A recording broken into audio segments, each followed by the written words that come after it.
from what I've seen of size and talent, eagerness, willing to kind of take the bit, I get more of that feeling from Lohrei. And I would keep him. I wouldn't preclude a trade to keep him. I think he's got it. And you know what? There's going to be some insufferable incidents, but that's just what it is when you're on defense and you're getting it shoved down your throat, but with a fire hose. That's the position.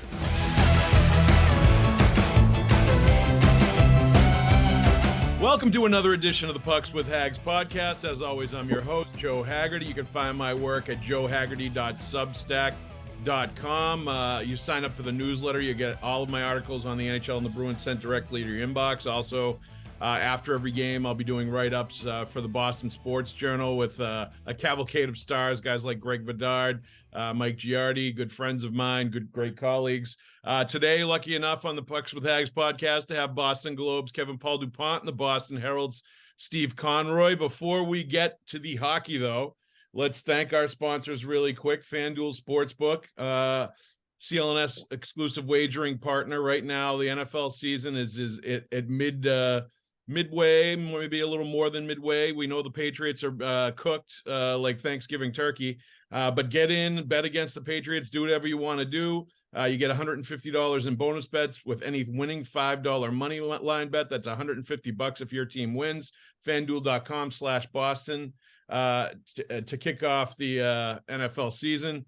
We also got Factor Meals, America's #1 ready-to-eat meal kit. Delicious meals ready in 2 minutes.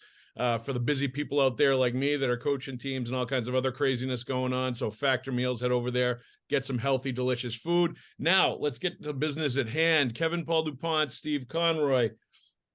I guess, with the defenseman coming back, now Forboard came back in that game against the Islanders last night, with Charlie McAvoy coming back from suspension in the next game as well.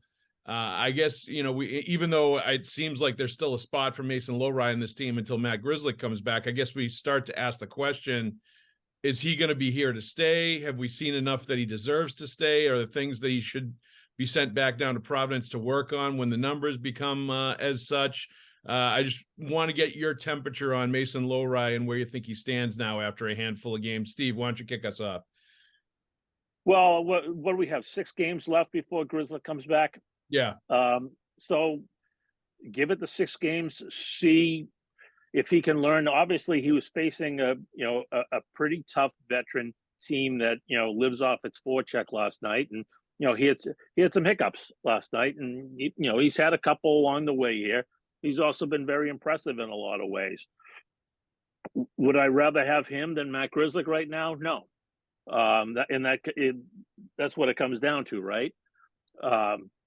So I would give it another six games. It wouldn't be the worst thing in the world if he went back, if he's still, coughing the puck up here and there in dangerous areas. But if he irons those, decision-making issues out, then you have to really think about what you're going to do. Definitely. And I think, part of his game, he's always going to have some of those pinching at the wrong moments. Like, I think there's going to be definitely issues there. He's going to try to do too much with the puck in places where it can hurt them. Like, I think there's a balance there where he's always going to have some risk to his game to create offense and to make things happen. I just think that's definitely going to be part of it. But it's interesting, the last couple of games, he has a pinch against Dallas in the third period, and he ends up sitting for portions of the third period after that. And then the next game, as you said, a few hiccups against a strong Islanders forecheck that feeds off of those kind of things. So, are we starting to see maybe some, after the adrenaline wore off after the first couple of games, some things that he does have to work on and may get sent down to the AHL in the last couple? We obviously are going to get a much bigger cross section because Grizz is going to be out for a little while longer. But what have your impressions been of Lohrei, both good and bad dupes to this point? I suppose this is contrary for me, but I'm all in on him. I like it. There's going to be hiccups. There's going to be big hiccups when you're one of 6 and not one of 12. Yep. So it's kind of this conversation for me bridges to Patra. Yep. You can hide Patra. You can minimize his mistakes. You can minimize his situations. All of that, and they've started to do that in Detroit. Montgomery was saying they're going to back him off on some time, and so his production hasn't been there. And again, this isn't to put a microscope on anybody. I'm just saying in the bigger picture, from what I've seen of size and talent, eagerness, willing to kind of take the bit, I get more of that feeling from Lohrei. And I would keep him. I wouldn't preclude a trade to keep him. I think he's got it. And you know what? There's going to be some insufferable incidents, but that's just what it is when you're on defense and you're getting it shoved down your throat, but with a fire hose. That's the position. But what I've seen of him, he's got the reach, he's got the size, he's got the instinct. Unlike a few of them back there, he's ready to shoot, right? Yep. And that's why you've come to the party. You're here to dance or not. He's ready to let it rip. So I'm really eager from what I've seen. I like him. And that said, he'll be on a bus to Providence by the time this podcast is over. and so you want to send Patra back to junior, but you want to keep this guy? No, I just don't think. I don't think the development time is going to be there for him. I'm not eager to send Patra back to junior. That I didn't say. I just don't know if this is the right place for him right now. He is, in my mind, and again, to be proven wrong, he's the ultimate tweener, right? Can't go to the A. Yeah. Isn't really ready for here. You see it in glimpses. And he's certainly, contrary to what a number of people are telling me on Twitter, he's certainly not ready for a top 6 center position. He's just not. He's they not scored ready. 2 power play goals. What's that? They scored 2 power play goals. Who drew those penalties? Yes, he did. No, I like it. No, he's got talent, but he's not he's not in he's in my mind, he's not in a top 6 role. And where's his development going to be? That's what they want. That's where they're projecting him. You've almost got no choice with Lohrei but to put him in a heavy minutes position, just by nature of the position. He's going to get exposed. And I would say, I think if you leave Patra in a top 6 position in the middle, he'll get exposed too. It's a little easier to live with a forward. Well, I think with Patra, there's going to be, I think everybody knew there was going to be peaks and valleys, as a 19-year-old kid trying to make it in the NHL. There's no question about it. But I think he's also going to be, for long stretches, better than anything that they have as far as an option goes for wherever they're putting him. And that's why he's on the team. And to Steve's point, yes, he's had no points the last 2 games, just 1 shot on net, and definitely been a little more muted than he was earlier when he had some high points, no question about it. But you still notice him when he's out there. He's still doing things, as far as puck possession, making plays, like drawing penalties with his speed, like he did last night. There's going to be times where he's going to be overwhelmed physically, no question about it. There's going to be times where it looks like a 19-year-old kid in a men's league. And I think that's just, part of it with him. But Bergeron, when he started at 18, he was also a 3rd-line role, right? And he was on the wing. He wasn't even playing center, and they kind of, and that was good for his development. Yeah. I just think, I think this stint in doing what he's going to do with the Bruins at the NHL level is going to do more for his development long-term than going back and dominating the OHL where he had 95 points last year too. I don't really think that was going to do a ton for him to just go there and tool on kids in the Ontario League for another. And that's the difference between him and Lohrei, right? I think Lohrei can benefit from some time in the A, whereas Patra can't go there. I'm not saying he has to go back to the A. I'm saying you've got 6 games here. Let's see how much of a quick study he is. He may be a quick study. I remember going down to Providence and seeing Brandon Carlo play down there at the end of his junior season. And I said to myself, we're not going to see this kid for another 2 years. It shows up Yeah. at training camp the next year, makes the team, boom. Sometimes guys pick it up quickly. They do, and sometimes the situation, like the way the C's part for them to, to make the team too. Like we're not going to kid ourselves with Poitras. He wouldn't be on this team if Krejci and Bergeron hadn't retired. So like the circumstances, open up those situations too. But he definitely, Carlo, was in the right place, right time, and sort of ready because he had the size and the strength already at his young age. And that's, and Dupes referenced this. That's at the end of the day, I think, is why he ends up sticking around. There's two reasons. He does get his shots through. He had 3 shots on net, even though he had some hiccups last night. I think it was 6 shot attempts. And he was getting good attempts at the net. He gets pucks through. He creates offense by getting shots through. And the other part is he's 6'4", 210. And that is not, Matt Grzelcyk, as good as he is positionally, as good as he is with his stick, as good as he is as a smart player that kills plays ahead of getting into the defensive zone. When push comes to shove in the playoffs and where the battles get nasty around the net, you're a liability when you're 5'9", 175, 180 pounds. You just are.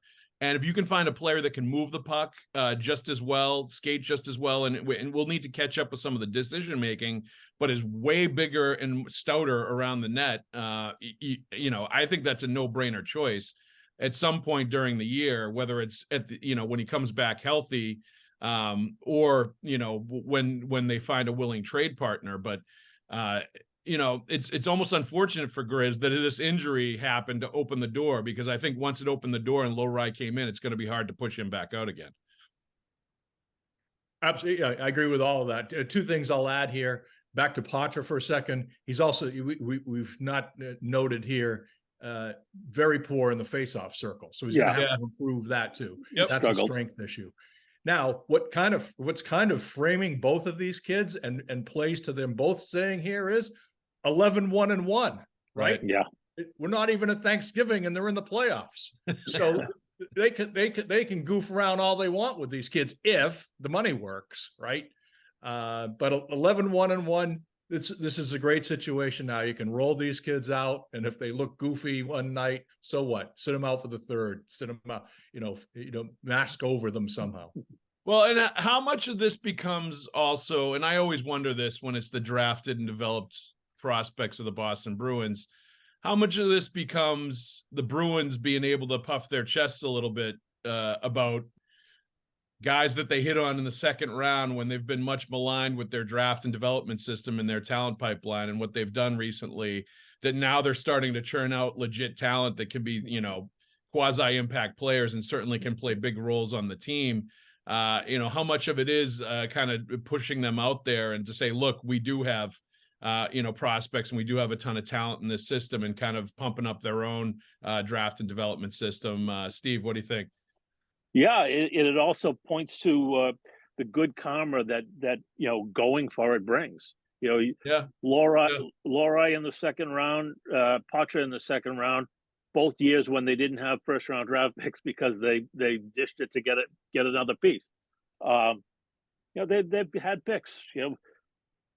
A lot of players taken before David Pastrnak, and I know that's before Don Sweeney took over the GM role, but I mean they've made some good picks and they've missed on a couple. I still don't know what would have happened for Jack Studnicka if not for COVID. His first year in Providence, he hit all the benchmarks of being a really good prospect, and then they shut down before the AHL playoffs, and they played 20-something games the next season, and he never recovered. Would he ever recover? Who knows? He's a skinny kid. He just can't seem to keep weight on. So that was always going to be a challenge for him. But good for them. They've been taking a beating since 2015 on the drafting. So they've hit a couple, and I don't blame them for taking a victory lap. Dupes, you didn't throw any haymakers at him for that 2015 draft, right? No, it's easy to go back. And Sinishin's now playing in Germany or wherever he is.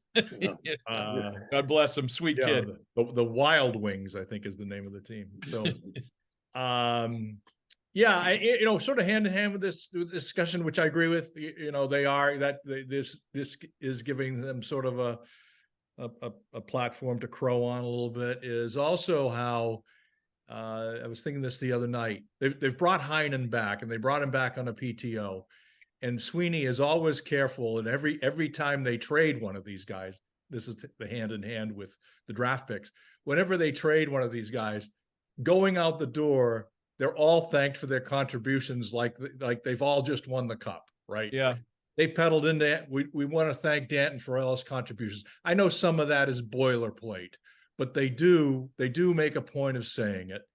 And they bring back Heinen. Heinen, I don't think, is going to be the difference of them winning the cup or not. But they left the door open, good feelings. He felt good about coming back here, enhanced a bit because he had Monty as his coach down in Denver, all of that. But I think politically, they're smarter than ever. And Sweeney should get credit for that. Yeah. And,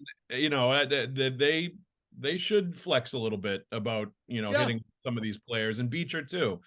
They have 3 players that they drafted when they over the summer, the second year in a row, they were dead last ranked by the Athletic as far as talent and development goes, and they didn't have a prospect in their prospect guru's top 150 in the entire world under 25 years old or whatever. So it's interesting that now that sort of narrative is starting to change because they've churned out a few players that are helping them out. Score early this NFL season with FanDuel, America's #1 sportsbook. Right now, new customers get $150 in bonus bets with any winning $5 money bet. That's $150 if your team wins. If you've been thinking about joining FanDuel, there's no better time to get in on the action, NFL. The app is so easy to use. There's a wide range of betting options, including you got spreads, you get your player props, you got over-unders, and more. So visit FanDuel.com/Boston and kick off the NFL season. FanDuel, official partner of the NFL. Switching gears a little bit, Charlie McAvoy is going to come back this weekend from a 4-game suspension that he appealed with Gary Bettman. I always think that's interesting when they try to appeal to the commissioner, who is loath to rule against his player safety department and George Paros. Like, it's kind of a kangaroo court, the entire thing. My question, and I asked him this actually when he was talking yesterday, is is there any concern whatsoever that a 4-game suspension for him is going to curb in any way the physicality that he needs to play with, has always played with, and it's going to have him thinking a little bit and inside his own head a little bit about, throwing hits, playing physical, because it was a substantial suspension, 4 games, that, something bigger could be coming punishment wise if he, has another bad decision or, something goes sideways on him. Dupes, what do you think? Well, by definition, the risk is there, because if he makes another similar hit, which I don't think was intentionally headhunting a guy, I think, Steve, you wrote it was a brain fart, and I would agree with that. So he's inherently at risk because the next one will be 6 or 7 games if that happens to him again. But I've watched his whole career here. By no means is he a headhunter. No. I wish he did more of the big hits that he can make, but I know there's a risk in that too. He can pop a shoulder doing that, or he can mess up a hip or something. But that does send a charge through the team when he goes out there and lights someone up. And with his size and speed, he could do it more regularly. So I would hope not. If he was wired a different way, I'd be more concerned or have some angst about it. But I think it's always a risk, but I don't see it's a big one with him. No. And, the only concern, I guess, about him is knowing him a little bit, that I think he does, he could get lost in his own head a little bit if he starts thinking about it too much. I think he's a very reactive player most of the time. He's at his best where he's just going and not really thinking about what he's doing as much. And if he starts, thinking in his head about it too much when he's getting into these situations, it could be problematic. But I, to your point, he's never been a guy that targets the head. He's always a shoulder, into your chest, shoulder into a shoulder, big hit, big clean hit. Right. Kind of guy, change momentum in games. He picks pretty good spots to do that, even if he could do it a little bit more. Just Dupes, you think in any way, Steve, in any way this affects McAvoy, this 4-game suspension? Well, I would hope not, but in answering your question yesterday, he did say, "Well, yeah, you do kind of think about it a little bit," but I then he know. quickly said, "That's not how I play the game," and Yeah. and But he does. that tells you he's thinking about it a little bit. Sure, He definitely absolutely, has been. absolutely. I mean, the tough part of this whole suspension was the 3 games he played before the suspension was some of the best games I've ever seen him play. Yeah. Including that game. When he tied up the game, he had just tied up the game, and it was, I think he had a pretty good argument for lopping a game off of that, just because I look at the other 4-game suspension this year to Rasmus Anderson. They're both bad hits, and the end result is the same for the recipient of the hit. So, be that as may. Rasmus Anderson was at the waning seconds of a game that his team was going to lose, and he took a run at a guy. Right. This was McAvoy's hit was in the middle, the heat of the action. They're flying around. They just tied the game. They're riding some momentum, and he sees the guy, to hit him, and he's just too late and too high.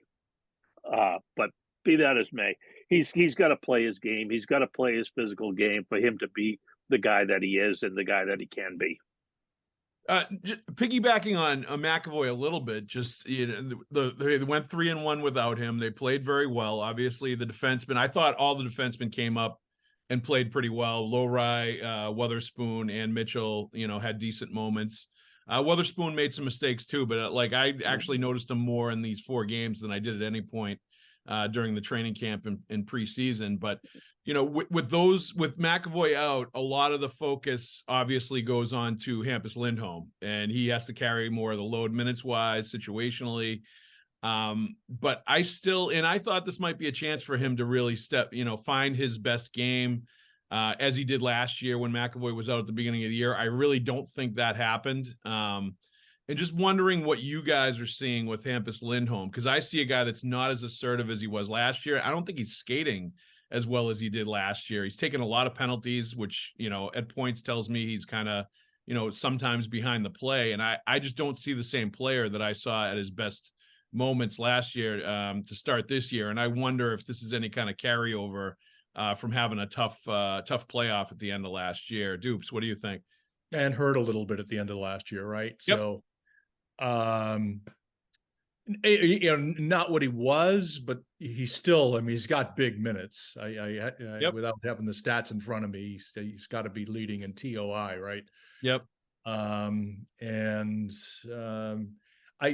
think, lack of a better expression here, I think he'll come back on register when Charlie gets in the full swing of things. I mean, he did have, when Charlie was out with the shoulder at the start of last year, he certainly was more of an offensive force.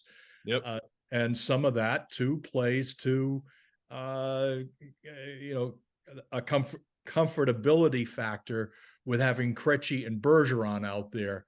True. Every other shift. Yep. So if you're backing up those 2 guys, you do play a different game. My criticism at the moment of him isn't assertiveness or minutes or ability or, willingness to work, all of that. It's just, I think he's got to come back onto a different game. And I think that's going to happen soon. Steve? Yeah, I just think his decision making is a little bit off. He's not getting the puck out of the zone when he can. When there's an easy play, he doesn't make it. So you think he'll snap out of it at some point here. And it's like he's not killing them or anything like that. He's just not. Right. I mean, he was an explosive player. He got my Norris vote last year. I mean, you can argue with it, but I have had no problem, no qualms, voting for him for the Norris for what he did in the first 2 months of the season, especially. Yep. But he hasn't been the same guy. He just hasn't been. No, and he was on my Norris radar. I don't think he ended up in my top 5, but he was absolutely the first half of the year, I remember putting him down as one of my, Norris favorites or guys to watch for because of the way he played when McAvoy was out and the way he, in his first full season with the Bruins had really like flourished in Jim Montgomery's system. So, I haven't seen that either. And this is why I wonder if it was a carryover from last year, because he was one of the defensemen that really did not react well to the Florida forecheck last year. And, some of that was obviously injury and some of that was just, he was under fire the entire time. And he was, he looked like he was being rushed with everything he did. And I see an element of that now where he just looks like he's not up to the speed of what's coming at him as far as his decision-making goes. And, certainly I think some of that, to Dupes' point, is also, playing a little more tentatively because you're not sure of what's happening in front of you. You don't have the security blankets like you did with Krejci and Bergeron. As far as puck possession, as far as, covering you on defense, if you, step up and take a risk, all of that stuff. So it's going to be interesting to see if he can find his best game moving forward. I tweeted about this last night. It was very apparent, obviously, last night with Coyle getting a hat trick. Jim Montgomery has found something with Charlie Coyle and James Van Riemsdyk and Trent Frederick skating together. No question about it. Great chemistry. I did not know James Van Riemsdyk was as good a passer and playmaker as he's been with the Bruins, not just last night when he had a couple of assists, but consistently. He shows really good vision in being able to set up his teammates when they're kind of playing the 3-on-3 game down by the net. I feel like this is a line that you kind of have to keep together, whether it's a third, line checking line or, whatever they're going to decide to do ultimately, and figure out how all the other pieces work around it. But, what have you thought, Steve, of this line? And do you have to keep it together if you're Jim Montgomery based on what we've seen? I like the line a lot. The challenge of keeping it together is, how is Poitras going on any given night? Where does he fit? Where can he help you? Where do you have to shield him? And sometimes that, sometimes you need to break up certain lines that you want to keep together. Yeah. And I think it was a little tough watching him with JD and Danton Heinen last night, even though Montgomery was. I thought they were okay. I thought they were okay. Yeah, I really did. So there's a little bit of that element, and give Montgomery credit. He's really, I know it frustrates a lot of people that he hasn't kept lines together, but he's pushed all the right buttons so far. And I'm not sure if the line of Marchand, Zacha, and Pasternak is ever going to work together. No, it seems a little disjointed, but yet they get on the board. They figure out a way to get on the board. But I think that's part of the problem of keeping any one line together is you've got a 19-year-old kid that you need to produce for you, and it's just finding the right spots for him on a nightly basis.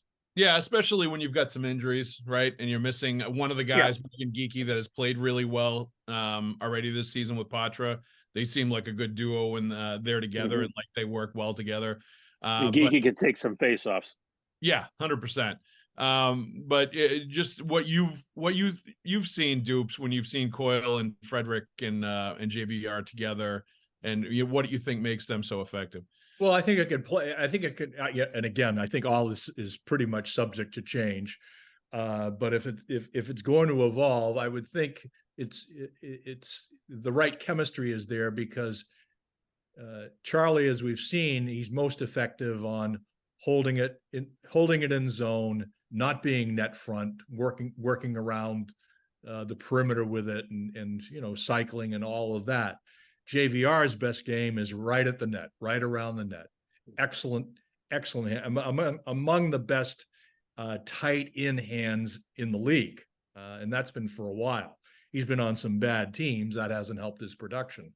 But I think that's the key to that line, those two, in playing to their strengths. Is you're not going to see Charlie. I'd like to see Charlie around the net more, but you know what? He's a whole lot of games into his career now. That's worked for him. So I think that's the chemistry there. What's happening here, though, in that discussion of finding the right place for the 19-year-old is they also don't get to play around with Frederick can be a center, Heinen can be a center. Are they centers? I don't know, but they've proven in their undergrad, if you will, that they can handle that. They're not getting that opportunity because of the geeky formula, the Beecher and all of that. So, maybe Freddie goes to some different places here. I don't know if center's one of them. Both of them, Heinen and Frederick, I think, can toggle back to just about anywhere they want, and that's definitely a strength. So I don't know if that's the right mix. I will say that going into the season, I think high on our charts was what's this team going to be, was Zacha / Coyle as the 1-2 centers, and so far pretty good. And you never know. You never know till you give those guys the opportunity, see if they can grow into it. I think right now Charlie's growing into it a little better than Zacha, but I'm happy with both of them. Yeah, and you again, you can't really argue with 11-1-1, right? Like, right. They're doing enough to win, and it's the formula we thought it was going to be, and even defense and goaltending. But even last night, Montgomery saying after the game he thought that was their best offensive game of the year, or one of them, and they end up with 5 goals.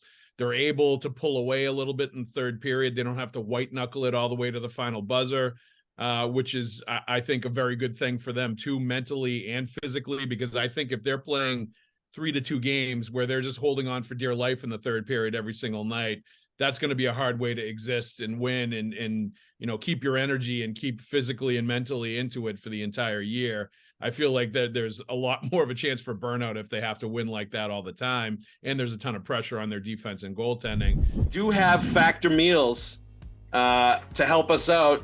America's #1 ready-to-eat meal kit when it does get busy, when it does get crazy, when we do need a quick meal.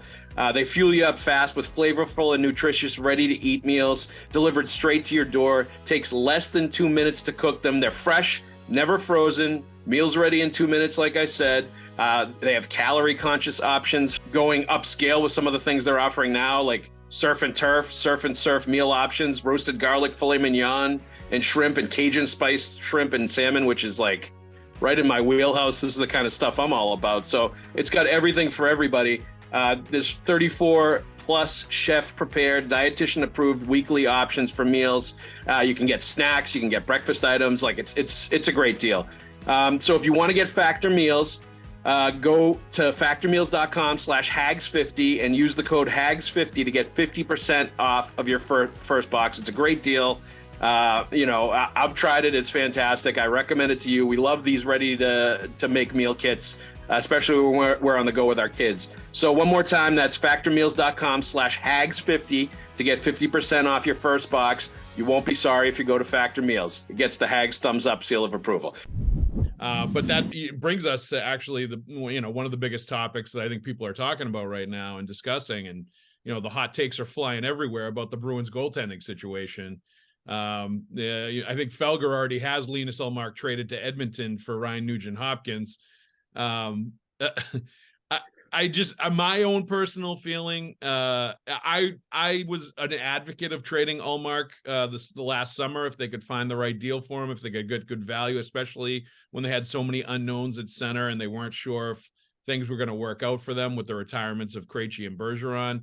I am not an advocate of trading Linus Ullmark in season right now. I think they are so dependent on goaltending to be successful, this team right now, and they need a #1 goalie, kind of the interchangeable #1s that you have between Swayman and Ullmark right now, in net every single night in order to have success, in order to win. That's just the recipe that's baked in for this team this year is the defense and goaltending, with the goaltending being stellar. They're once again leading NHL in all categories. Looks like they're on route for another Jennings Trophy, Swayman and Ullmark. Your thoughts, Dupes, on would you entertain trading Ullmark? What would it have to be? Would it be for a center? Would it be a first round pick and a prospect and recouping some of the future assets while getting some salary cap relief? Would that be more attractive? Is there any circumstance where you trade either one of these goalies right now, knowing that Brandon Bussy's been pretty good in Providence and that Swayman to start this year has played like a number one goaltender and looks like he's taken his game to another level. I know this is all part of the equation. Where do you come out on all this? Where I come out is that I'd be far more engaged, as you alluded to up earlier here. I'd be far more engaged in this discussion if we were having this podcast in May, June, or July. Yep. But in the thick of 11-1-1, where you could send either of these guys out in a blindfold right now, and they'd turn in a good performance. I've just seen too many times the goaltending goes sideways for any number of reasons: lack of confidence, injury, the whole porridge of that. This is working. Why screw with it? The most intriguing goaltending swap to me right now would be Bussy. If you could go out and get somebody who's really desperate, Ryan Nugent-Hopkins for Bussy, no problem. Yeah. But if you're going to move one of these two guys, you've got the most elite goaltending in the league. If it isn't a name like Draisaitl, which I could never believe would happen, right? No. Then the discussion is pointless. The trade pieces at the moment, by my eye, aren't the goaltenders. It's Grzelcyk and it's DeBrusk potentially. And as I hate to say this because I like him so much as a person and a player, Carlo. Those are their three most tradable pieces in my mind for something of value, right? I mean, you can make a million trades on, the Arizona approach. They trade guys every 15 minutes. Every name I see, I've never even heard of these guys, right? They just make trades for trade. If you're making substantive trades right now, and so hard when you're 11-1-1, those would be the three guys I'd be identifying.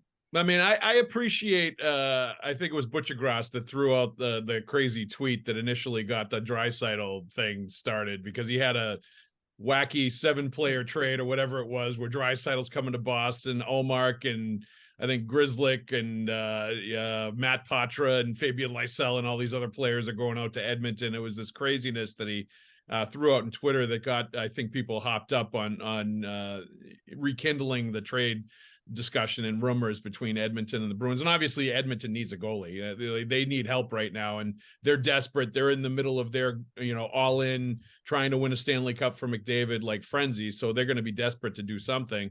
But is there any way, Steve, you would trade either one of these, any circumstances where you trade either one of these goalies from the NHL roster right now? You never say never, but it depends on, how desperate whatever team, your trading partner is. But they're just far too reliant on their goalie now. I mean, that's part of the fool's gold of this 11-1-1 start. They have leaned way too much on their goaltending, more than they have. I know we talk about the defense. The defense hasn't been all that great.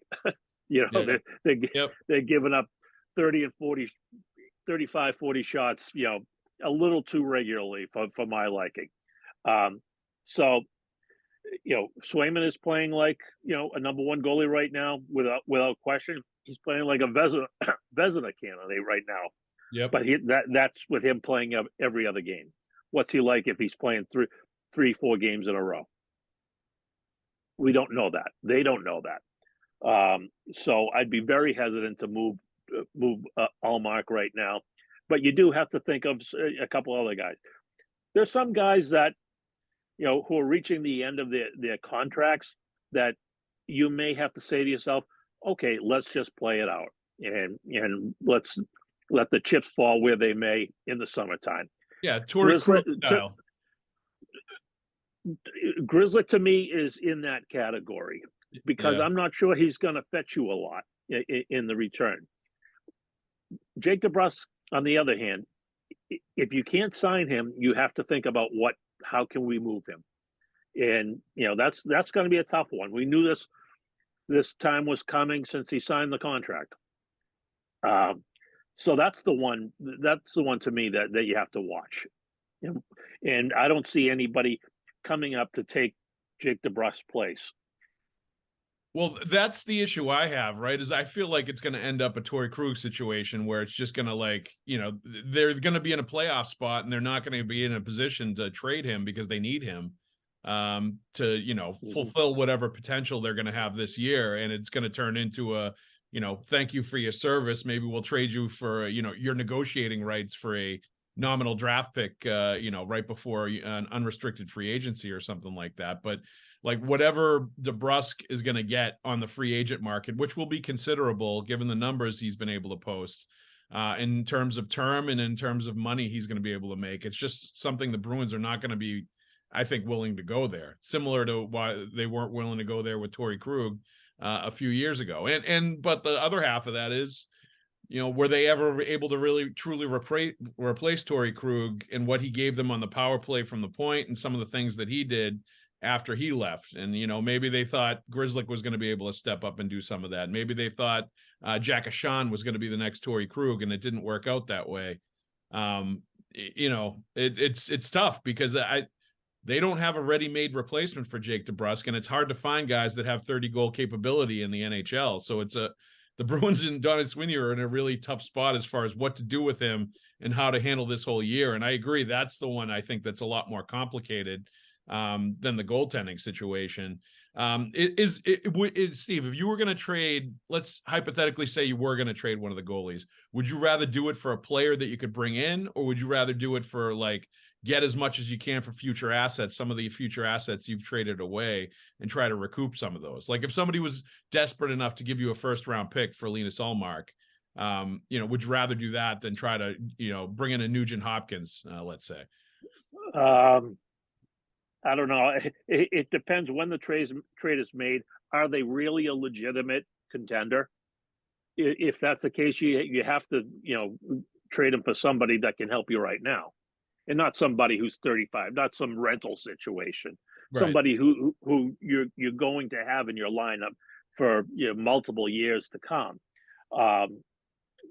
It's with so many teams tied up against the cap now, it's just really hard to make a big deal like that. But I just don't. I think you're playing with fire if you mess with the goaltenders right now. I agree. I don't touch them. I think you're way too reliant on them. And let's face it, they were a record-breaking team last year with the 135 points and the 65 wins.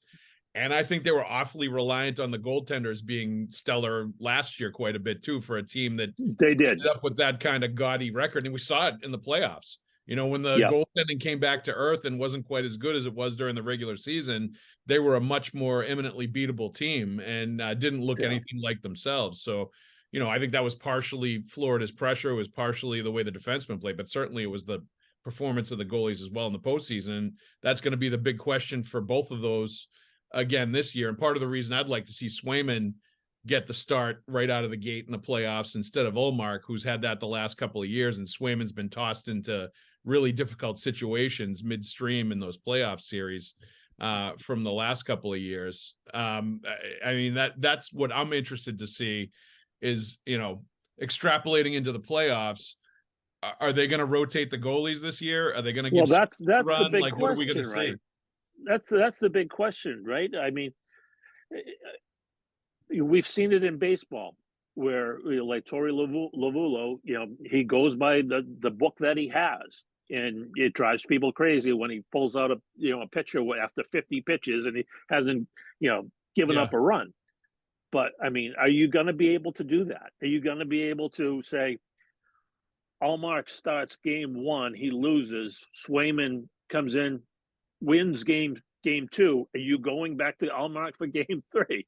Right. It's going to be really hard for them to do that if that is what they're thinking of doing. Do you think that's possible, Dupes, to just go strict rotation in the playoffs? Answer: hell yeah. After last year, right? I mean, and again, we're already projecting 70 games out here. Anything can happen, but if they're going to go this consistently for the full 82, based on what got screwed up last year, or however you want to interpret that, I don't think he'd have any choice but to. And you know what? I'd be fine with it. Doesn't work, it doesn't work. But that was your formula night after night for 6 months. I would say, I don't know how you could, I don't know how you could criticize. Well, that's what we do. We criticize everybody for everything. We'd find a way. I'm fully confident. We'll find a way. I'm going to make 3 quick points here because I want to add them in. Yes. When we were talking about, give them credit where credit's due on their draft picks, Ryan Lindgren, they had to give Ryan Lindgren away in the Nash deal, and he's turned into a really good player too. Yep. I'm only excited about first round picks. You put this to the question about Ullmark. Yep. If you're going to end up with a pick, say number 8 to 10, yes, then I'm intrigued by first round picks. First round picks that are numbers 22 to 32 don't excite me that much. Mm-hmm. And lastly, your framing of that Jake question really got me thinking. Not only are they sort of backed into what he can be, what his money's going to be, which if we go by sort of the template here, I guess he's a $7 or $8 million player now, right? Yeah. The other part of it is he ain't doing anything right now, production wise. So that's making this discussion even harder or their contemplation has to be harder, because if you take Jake to market right now, I don't know if there's all that, we like him here. This is the whole risk of don't fall in love with your players. Yeah. Yes, we like him here. We see it. We see his speed. We see all of it. At some point, you got to see goals, assists, and points. I agree. I think he's pretty well regarded in the league, to be honest with you. I think people look at his speed. They look at his length. They look at the fact that he's rounded out his game a little bit. His skill set's outstanding. There's no question about that. He has to score. No question about it. He has to score. But he's no longer that guy who gives you nothing if he doesn't score. No, that's right. And his attitude is better around that and all of it. And I will say on Jake's behalf, I think they'd be far better to say, you're a left winger. That's where we're going to play you. I don't think, I know his speed and it all plays the part of it, but I'd leave him on the left side and try to wring out the most points I can out of him. I don't think going back and forth helps him. No, I don't think it does. And I think last year, to your point, Steve, I think it did show a lot about, him, his game maturing, him being able to play away from the puck, be more of a factor, not as many flybys, was actually physically invested, certainly winning battles around the net. I mean, that Winter Classic alone, where he got hurt, scored the 2 goals he did in the third period, showed a ton as far as his growth as a player. So, I think there's that part of it is definitely there. I also just wonder, if he's the kind of player that, it does feel the pressure of a contract year and it does weigh on him a little bit. And it's something he thinks about, because I think he's the type of kid that's affecting him. And I think it definitely is a factor, him thinking about all these things and probably thinking about, maybe not playing in Boston anymore. I think, I remember Torrey Krug being in the same situation. He kind of compartmentalized it a lot better and sort of knew what was coming, knew what the writing on the wall was, and kind of pushed it off to the side. I just wonder if DeBrusk is the kind of guy that can do that quite as well, if that's how it seems like it's coming down for him. One Twitter question before we go here. David Place. Bruins seem to be doing the little things well. Credit Monty, etc., and players for buying in and executing. Still feel like we need another pure scorer on this team before I completely buy in. Steve, your thoughts on that? I agree. It doesn't have to be, a 40-goal scorer. It could be another guy who could give you 20 to 25 or average out to that. But bingo. Maybe it's Fabian Lysell. He's actually played pretty well the last 3 or 4 games. He finally got the memo that there's an NHL call-up in him for him if he starts putting his script together down in Providence. Dupes, do you think this team needs another scorer before you completely buy in? And I know this is the classic Kevin Paul Dupont Sunday notes column in the Boston Globe about them needing another scorer. Yeah. Well, my initial reaction was maybe it's Jake, right? Step up. The job's all yours, big boy. That's right. So no, this question actually going back to those notes, Joe. This question made me think of what I heard for years. Harry, we need a sniper. Get us a sniper, Harry. Of course, it never happened. And that's the issue. They just, I forget where he was going from. I think he was going from Atlanta back to St. Louis or wherever Tkachuk was going when he was at the trade deadline, and it didn't work out. So again, the players you're talking about, it's a great idea, but typically the players you're talking about, those are the players who were available July 1 as free agents. They made a big stab for it here. What year? Spring of 18, when they went out and got Rick Nash. Rick Nash is the type of player you're talking about. And unfortunately, right trade went upside down. There were true right trades they made over the long time that I've covered. One for Iafrate, one for Nash. Both great trades go upside down because of health. Yeah, and and to your point that you made before, the Ryan Lindgren trading him was damaging to the Bruins. Yes, he turned out to be a defenseman they really could have used. He was a Bruins type of player. Is a Bruins type of player. Like, they could use kind of a nasty guy that's effective in a top 4 role, like first pairing, second pairing. Right. No question. And they've missed that since they traded him away. Thank you very much, Steven Dupes. Let's thank our sponsors real quick. FanDuel Sportsbook. New customers get $150 in bonus bets in any winning $5 money line bet. You can bet on spreads, player props, over under, so much more. $150 if your team wins. Go to fanduel.com/Boston and get right into the mix with the NHL right now in midstream. Let's also thank Factor Meals, America's #1 ready-to-eat meal kit. Delicious meals ready in 2 minutes. Head to factormeals.com/Haggs50 and use code Haggs50 to get 50% off your first box. Dupes, I know you're going to wait until this podcast is over to run out there and get your Factor Meals. Thank you very much, boys, for coming on. I'm running out to get Patrick Kane as the sniper. There you go. Yeah, let's load up. Let's do what the Rangers did last year. It worked out so well for them. Let's get Tarasenko. Let's get Kane. Let's get all the snipers on the market. Let's do it. Steve Conroy, Boston Herald. Thank you very much, Steve. Appreciate it. Dupes, take care. Thank you, guys. Thank you very much, everybody, for listening. We'll see you at the rink.